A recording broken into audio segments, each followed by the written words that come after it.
You finally get somewhere beautiful, insane view, perfect lighting, the kind of moment you've been waiting for, and everyone around you does the exact same thing. Phones out, angles checked, wait, one more, no, back up, okay, hold it. And you took one photo, maybe two, locked your phone, put it in your pocket, and just stood there, actually looking at it. Because something in you thought, if this actually feels this good, why do I need to prove it to anyone? That one quiet thought reveals more about your psychology than almost anything else. And here's what makes it fascinating. The people who never post their photos, they all look the same from the outside. Calm, private, unbothered. But inside, completely different reasons, different psychology, different strengths, and some darker truths that nobody talks about. By the end of this video, you're going to understand all of it, and you're going to see people, maybe even yourself, completely differently. So let's start with what posting actually is at a psychological level, because most people think they post to share memories, to stay connected, to document life. And on the surface, that's true. But research tells a more complicated story. Every photo you post, every caption you write, every story you share is a carefully constructed signal to the world about who you are and how you want to be seen. Psychologists call this impression management. You're not just sharing a moment, you're curating an identity, and you're waiting for something in return. Validation, confirmation, proof that your life is good enough. The people who don't post have either consciously or unconsciously stepped off that stage entirely. And the first reason why comes down to something called secure self-esteem. Most people's confidence works like a phone battery. It drains throughout the day and needs to be recharged. Likes recharge it. Comments recharge it. Shares recharge it. Without that external input, it starts to drop. But some people's confidence doesn't run on external power at all. It runs on internal. They don't post the vacation photo because they don't need 200 people to confirm the vacation was good. They were there. They felt it. That's enough. Research on self-concept clarity shows these people have a remarkably stable sense of who they are. Their identity doesn't shift based on how a post performs. It doesn't spike when something goes viral and crash when something gets ignored. It just exists, steadily, without needing an audience to confirm it. And here's where it gets uncomfortable, because not everyone who doesn't post is operating from that place of confidence. Some of them are doing the exact opposite. Some people don't post because the vulnerability of being seen feels genuinely threatening. Think about what posting actually requires. You put something out, your face, your life, your moment, and then you wait. And in that waiting, anything can happen. Nobody responds, someone makes a comment that lands wrong, the post just sits there, quietly failing while everyone else's seems to do fine. For some people, that risk, even that small digital risk, is enough to keep them permanently silent. Psychologists call this fear of negative evaluation. It's not low self-esteem exactly, it's more specific. It's the nervous system calculating that the potential cost of being judged is higher than the potential reward of being seen. So they watch, they scroll, they consume, but they never put anything out, because putting something out means being visible, and being visible means being evaluated, and that's a risk they've learned not to take. Here's what makes this complicated. From the outside, that person looks exactly like the quietly confident one. Calm, private, unbothered. Same behavior, completely opposite psychology. One is choosing silence from a place of fullness. The other is choosing silence from a place of fear. And then there's a third group, the ones who used to post. Maybe they were active for years, documenting everything, playing the game, and then something shifted. It wasn't always dramatic. Sometimes it was just a slow accumulation of something feeling off.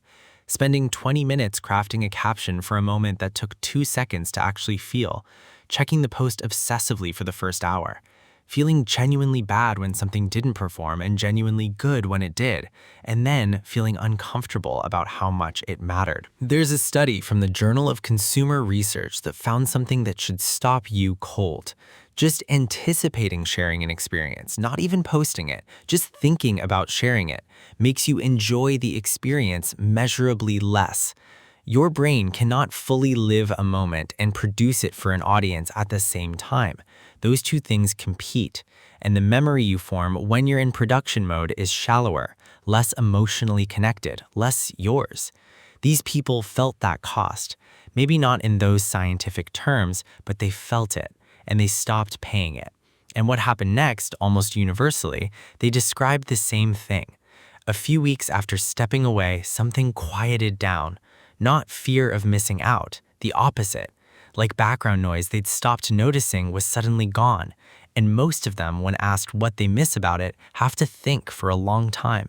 And then they say, I don't really miss it at all. Now here's what's actually happening to the rest of us every single time we open the app. Your brain starts comparing automatically, subconsciously. You don't choose it, it just happens. Someone got promoted, someone's marriage looks perfect, someone's house looks like a magazine, someone's kids look happy and cooperative and clean, and you know rationally that it's curated. The best 1% of their week filtered and framed and strategically posted.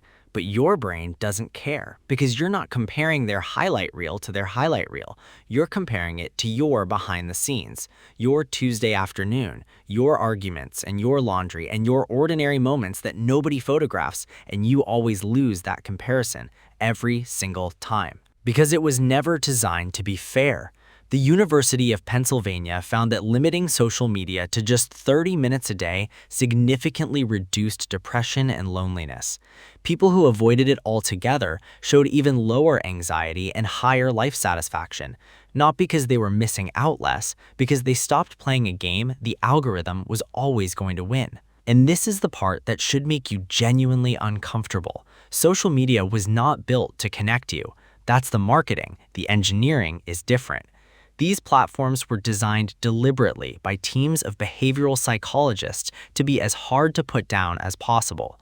Every notification, every like, every comment, every view count ticking up, each one is a calculated dopamine hit, the same neurochemical behind gambling, behind sugar, behind the feeling of winning. They studied human behavior specifically to keep you returning, and it worked. On most of us. But the people who don't post, and this is what's fascinating, they're not immune to dopamine. Their brains are identical. The difference is the source. Research shows their reward systems activate more strongly from internal satisfaction than external approval. The trip felt incredible because it was incredible, not because 200 people confirmed it with a heart emoji. That shift from needing external validation to trusting your own experience is one of the hardest psychological rewires a person can make. Some people never had to rewire. They just always worked that way. Picture your last family gathering, Thanksgiving, a birthday, a backyard cookout. There was someone there with their phone out most of the night, getting the group shot, the food, the candid that wasn't really candid, posting to their story, checking views, half there. And there was someone else who just showed up, sat down, talked to people, remembered things about your life from a conversation 6 months ago, asked real questions, laughed without checking how it looked. Who do you actually remember from that night? Harvard tracked adult happiness for over 80 years, the longest study of its kind. And the single strongest predictor of long-term health and happiness wasn't money, wasn't success, wasn't how large your network was. It was the quality of your close relationships, not the quantity, the depth. The person who showed up fully, who posted nothing and remembered everything, walked away with something real, a real connection, a real memory, a moment that actually belonged to them. And the person with 400 story views, 2 weeks later, they can barely remember what was said at the table. There's one more layer to this, and it's the most misunderstood one. Some people don't avoid posting because they're shy or insecure or because they got burned. They simply looked at what social media actually is and made a calculated decision. They understood that every post is a small audition, a performance for approval, that the platform is designed to make you feel slightly not enough so you keep coming back trying to fix it, that your attention, your actual, finite, irreplaceable attention is the product being sold. And they said no. Not dramatically, not with an announcement, just quietly and deliberately.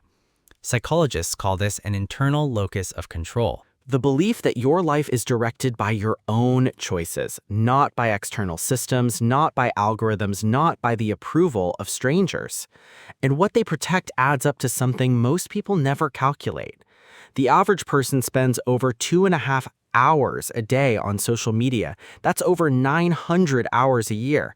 38 full days every year scrolling through other people's lives instead of building their own. The people who stepped back get those days back, and they spend them on things that actually move their real life forward. Here's the psychological truth that ties all of this together. The traits that make someone not need to post: security, internal validation, presence, the ability to let a moment just be without an audience. Those are the exact traits social media promises to give you: connection, identity, confidence. A sense that your life matters. It promised to bring us closer. Instead, it built a performance economy where authenticity became the rarest thing on the platform and silence became suspicious, and not posting started to feel stranger than posting 3 times a day. The people who stepped back, for whatever reason, they're not missing out. They read the fine print and chose differently. And somewhere, if you're honest with yourself, you've felt it too. That moment when you put the phone down and the moment suddenly became yours. Just yours. No caption, no audience, no waiting to see how it lands. That feeling isn't nostalgic. That's what it actually feels like to be somewhere. So the next time you see someone who never posts, don't assume you know why. The reason might be confidence, or fear, or a quiet rebellion, or a very deliberate choice about where their life's attention goes. But whatever the reason, they're not missing the moment. You might be.